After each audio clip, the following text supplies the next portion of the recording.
Julie Chance with Action Strategies by Design. We all know that managers matter most. They matter most when it comes to engagement, when it comes to productivity, when it comes to getting results, to creating a culture where people give it their all. Managers matter most.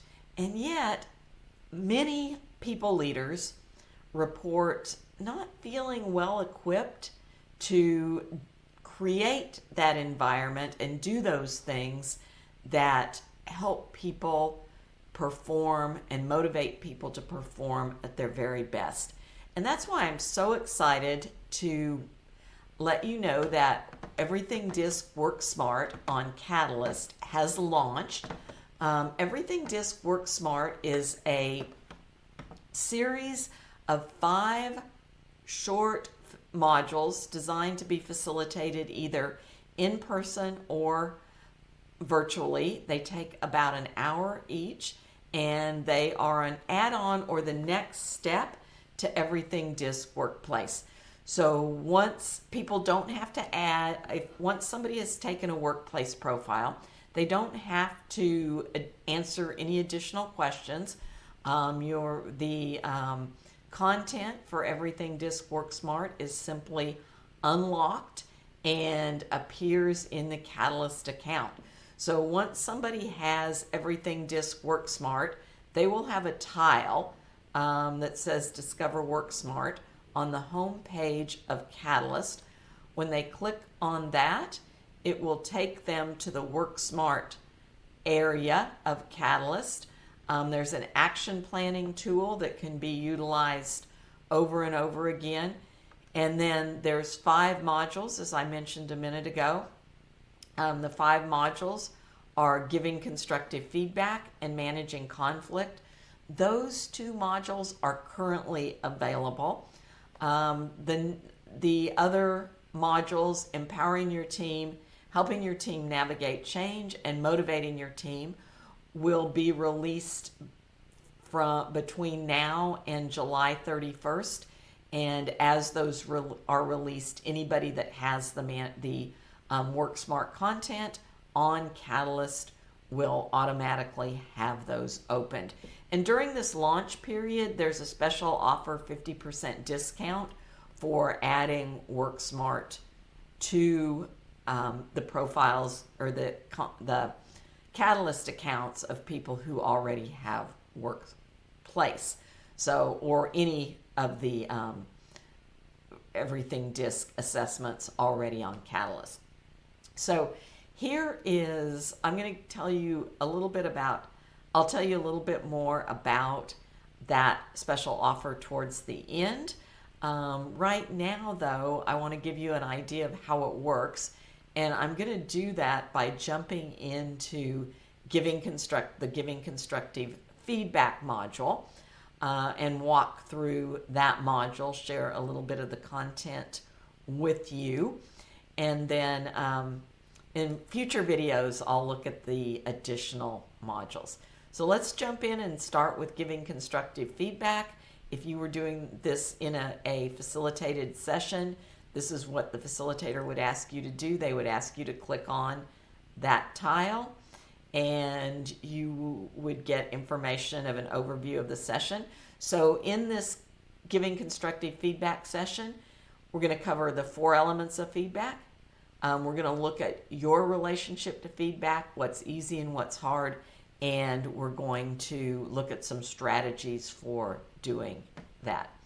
Then as we go to next, if somebody hasn't had DiSC in a while, we would give an overview of DiSC. I'm going to assume that everybody has had it.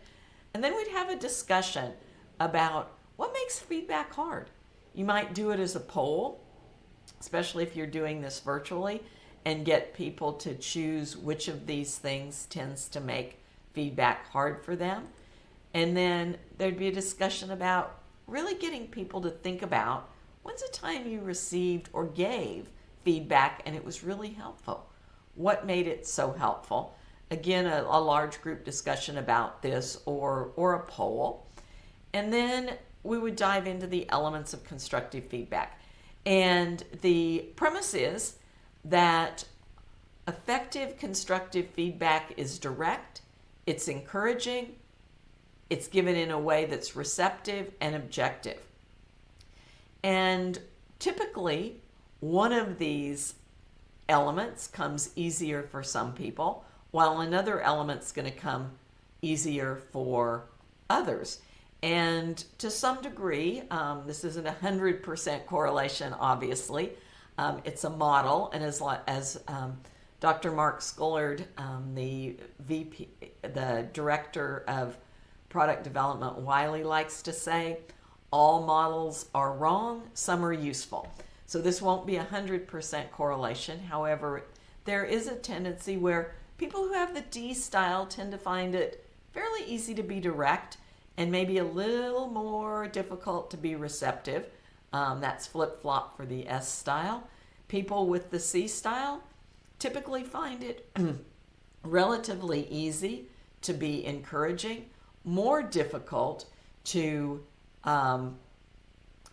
people with the C style find it relatively easy to be objective and more difficult to be encouraging, and then vice versa. So then there's some personalized content. You're actually looking at my contact here, so you get a bit of a sneak peek into me. The idea is that element that comes easiest to us is our superpower, and there's some information about that superpower that to read. And then we'd go into breakout groups and we'd have a discussion in mixed breakout groups, a discussion about what's your superpower, how do you use it, what makes it helpful, and how has it benefited you. We'd come back out into the large group and make the point that not every situation calls for the same superpower. Trying to head off a tsunami wave with a bolt of lightning or a fire flame isn't going to be real effective. So then we would go into diving a little bit deeper into what does giving constructive feedback look like in each of those elements. So being direct is about being timely, about really bringing attention to problems in a timely manner, about being clear about what is that issue and what's the problems that's causing, and then the ability to stand firm despite feedback or pushback that you might get. Encouraging is about making sure the person knows you value them and you value their contributions. This is about a behavior or an issue. It's not about them personally. It's letting them know you believe in them and painting that what are the benefits of change in the future. As we look to the future, what will be those benefits of change? Being receptive is really about encouraging that two-way dialogue. Constructive feedback is most effective when there's opportunity for the other person to share their perspective. Somebody with the S style, that might be pretty easy to have that dialogue. Well, somebody with the D style might find that more difficult, and they may really have to work and remember to allow for that dialogue. Being open-minded about what the person's sharing and really try to suspend judgment and to not have that judgmental, to have the conversation in a way that's an accepting, open tone as opposed to a judgmental tone. And then somebody with that objective, the objective element, and typically people with the C style find this easier than the other styles, is about being clear about what's needed and how to get there. It's about sharing concrete examples and providing rationale, providing that why so that people understand that and can understand why they're being asked to make a change or why they're being asked to change their behavior or do something differently. Then each person has some Again, individualized content. So the three, given that my style is D, the three elements that tend to be hardest for me are encouraging, receptive, and objective. So I can read about those three, and then I can pick one that I think I want to work on. Then we would go back into another breakout group and share the element that we chose. We'd talk about how, if we incorporated that, it would make the benefit of doing that. And then finally, we'd talk about what makes it hard, or what might be some of the barriers with that. And then we'd make a feedback plan. And that's one of the really critical pieces of, or the beneficial pieces of these Worksmart modules, is that all of them allow for developing a feedback action plan, or an action plan related to that topic. And there's been a whole lot of research that when people develop a plan, they are significantly more likely to implement that plan than if they just set the intention to do so. So even if it's a very simple plan, it increases the likelihood that somebody will take the action necessary to achieve the results they've set out to achieve. The way you do that, you can either type in somebody's name that's in your Catalyst organization, or if they aren't in your Catalyst organization, if the person you need to give the feedback to isn't in your Catalyst organization, you can guesstimate their style. And to do that, you look at, are they more fast-paced and outspoken, or cautious and reflective? I'm going to pick cautious and reflective.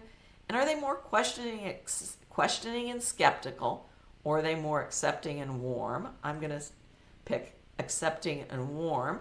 And then I submit that, and it says that the person that I am wanting to give the feedback to is likely to have an S style.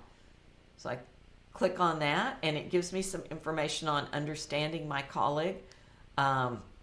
They appreciate clear expectations. They might be taken aback by my frank approach. These are specific. What shows here is, again, individualized based on my style and the person I've chosen style.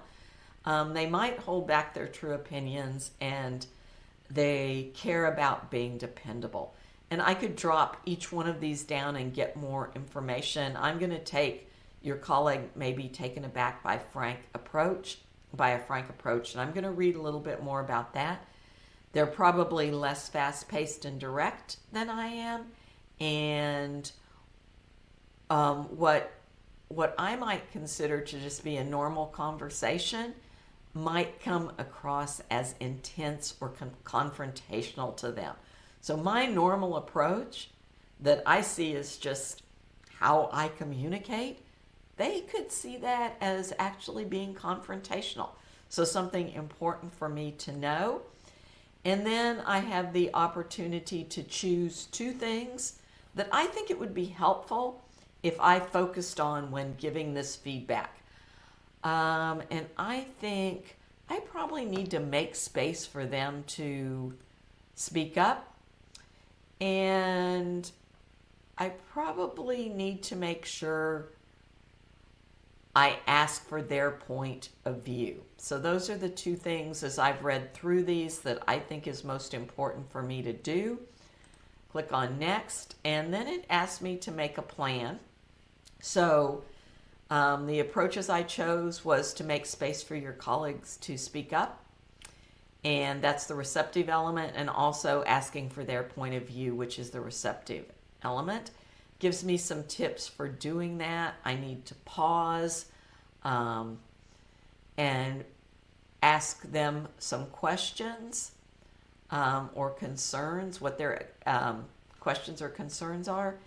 And I need to explicitly ask for their point of view throughout the conversation, because I need to understand and remember that they may be inclined to hold back unless they feel that they have an invitation to speak. So I need to give them that invitation.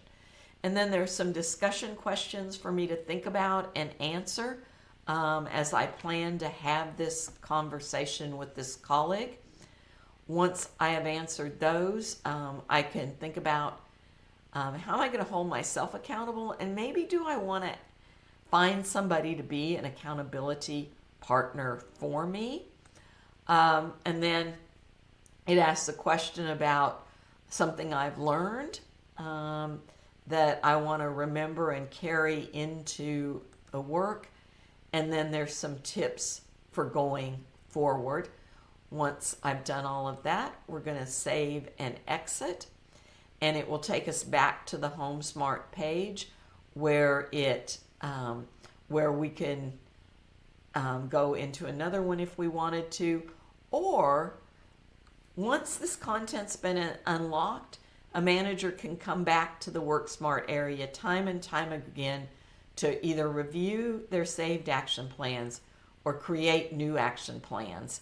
And then they would create those action plans. They could choose which of those topics, once they chose their colleague, they could choose which of those action plans, which of those topics they wanted to build an action plan for. So as I mentioned in the beginning, between now, between now and July 31st,